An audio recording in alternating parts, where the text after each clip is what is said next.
আমার কাজ আমার ধর্ম। একটি ছোট্ট গ্রামে অর্জুন নামে একজন পরিশ্রমী কৃষক থাকতেন।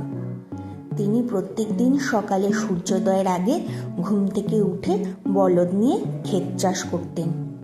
গ্রীষ্ম হোক বা শীত, তিনি কখনোই তার কাজ থেকে পিছপা হতেন না। গ্রামবাসীরা প্রায়শই তাকে ঠাট্টা করত। আরে অর্জুন, তোমার একটু বিশ্রাম নেওয়া উচিত, তুমি এত পরিশ্রম কেন করো? অর্জুন হেসে বলতেন, কাজ করাই আমার ধর্ম। আমি যদি কঠোর পরিশ্রম না করি তাহলে মাটি আমার জন্য কিভাবে ফল দেবে?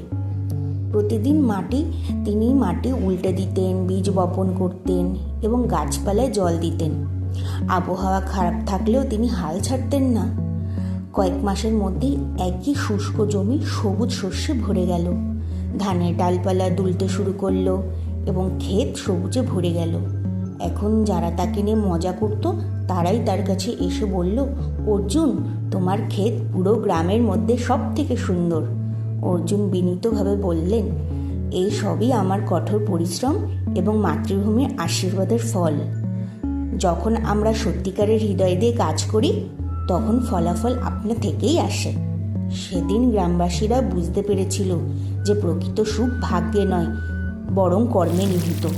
যারা তাদের কর্তব্য পালন করে কেবল তারাই প্রকৃত বিজয়ী।